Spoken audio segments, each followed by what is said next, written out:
Hi everybody, it's Christopher Moss here from prointernetmarketing.co.uk, and this is my video 3 in my Learning WordPress series. And in this video we're going to look at the difference between pages and posts in WordPress, when to use a page versus a post, what the differences are, how to add them, some of the additional little tweaks and tips to get the most out of your pages and your posts. So I was going to start off by just covering the differences between a page and a post.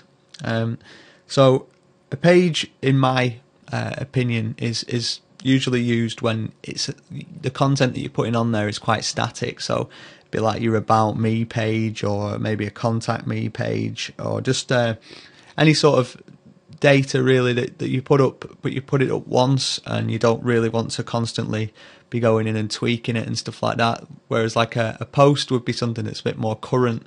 So a post might be like what you've done today, what you're doing tomorrow, what you did yesterday, something like that. So it's more of like if you think of it like a Facebook status update, or Twitter, a tweet, something like that. Whereas your page would probably be, your likes and dislikes on Facebook or something like that. So yeah, I'm just going to illustrate on my blog what I use as pages. I've got my About Me, I've got my Contact Me, I've also got common internet marketing terms explained. It's a very sort of early basic version of this page, but I'm just going to add words to this as I work through. So any sort of terminology that I think will need explaining in more detail, I'd be going on there. So that's the sort of thing that I'd use.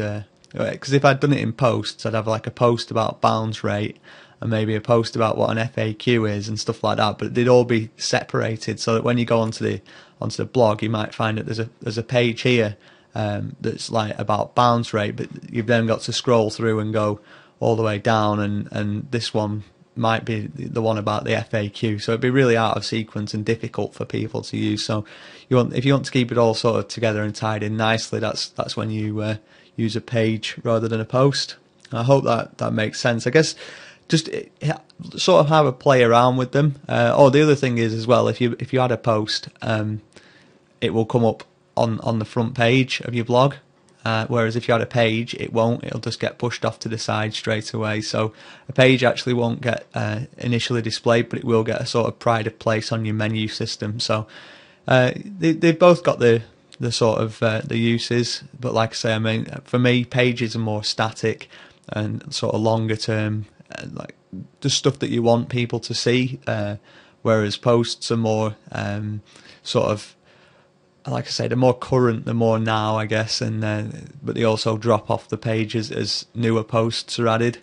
So anyway, that's like the differences and sort of when to use them. So now I'm going to show you how to actually add a post. So we need to go back to our dashboard, and you've got your pages, and your pages down here, your posts up here. I'll just minimise some of these things that are open. I've obviously clicked on that rather than minimised it. So we've got our pages and our posts. I'm going to click on all posts. We've got our 2 junk posts, which are created in the last video, which I'm just going to tick this box to highlight them all, but I could individually tick each box and also just move to trash. And so they've gone. And I've also got, if you might have just quickly seen there, I've got a sample page as well. I'm going to delete that as well. So I'm going to click on trash there. So I'm going to go back to all posts, and the first thing I'm going to do, if you remember, we changed the category round so that that's a relevant sort of keyword category.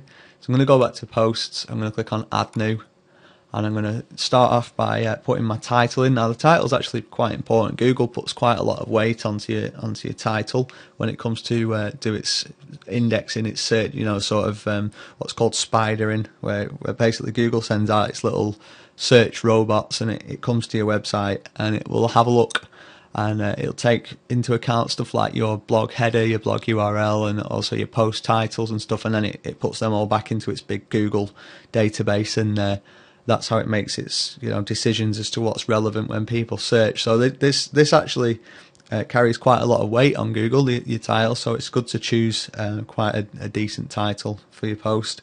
However, I'm not going to on this. It's just an example, so this is going to be my example blog post. and then this is just going to be, this is just some quick text, and here is some more. So this is actually using the visual, like, what's the word for this? I guess it's just the post box.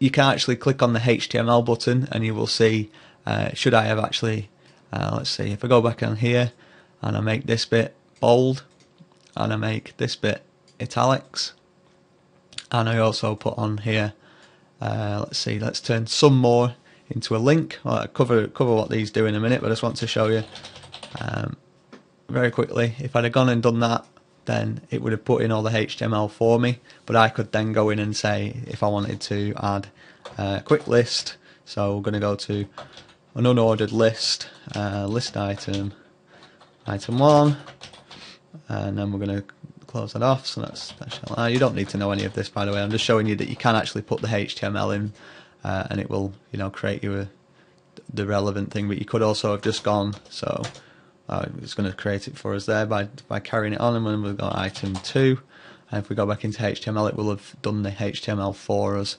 So just that's basically the post box. I'll cover some of these options in more detail in the next video, but for now we just want to have a look at some of the other options. So we've got our categories.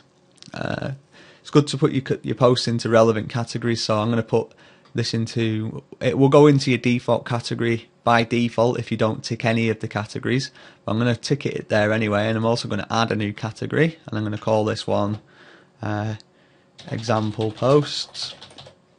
If you watched the previous video, you'll have known that you had to create a slug for it, where it was like the lowercase with spaces replaced by dashes. Well, this will actually do that for us, so I'm going to click on example post as well. So that's now going into 2 categories.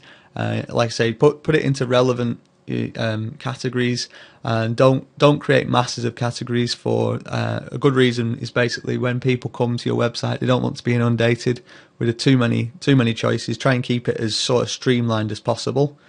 Now you've got your post tags here. Tags, if you've ever used them, if you've never heard of them, sorry, are basically just sort of mini keywords which match up to the contents of your post. So there's not going to be too much in terms of tags for this post, because it's basically garbage. But I'll cover in the next video a little quick tip on how to do sort of advanced tagging. But for now, I'm just going to put in here example post and also white hoodie. I know it's not actually mentioned in there, and I perhaps shouldn't do that, but and I'm just going to click on add. But then there you can see it's put in my 2 tags. So you want to make sure your tags are relevant. And then lastly for this video, I just want to cover off how to publish. So you can either click the publish and that will go straight to your blog, or you click on the publish immediately and edit, and then you can put in a date, an exact date and time. So I'm going to say, and this is actually server time, by the way, not my local time, so that can be a little bit confusing occasionally. I'm just going to click on OK there, and it's going to publish that in 2 minutes, or it should do. It's hard to tell sometimes. I mean, my clock's out as well, so it's a little bit tricky, but we'll come back, and by the time that we go, I'll tell you what, in fact, I'm going to edit that, and I'm going to post it now. I'm going to go to edit, OK. And if you put it in the past as well, as I'll show you, because I think I've messed that up quite badly now, and just update, it's actually published already. So if we go to our blog, do a refresh, there we go, you can see that it's now published and it's live on your blog.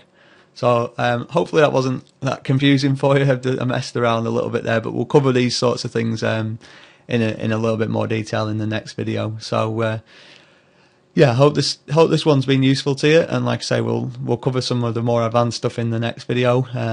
If you're struggling with anything, I suggest just have a play. You can't do any damage doing this sort of stuff, so play away. And worst case scenario, you can always delete your blog and start again if you're just starting out. But like I say, I might have blown it out of the water a little bit there and made it a bit more complicated than it needs to be. But hopefully, the next video will explain things as well, and make it so that it's not quite so complicated. I'm quite conscious of just how sort of how much there is to take in when you're first starting out. So see you in the next video.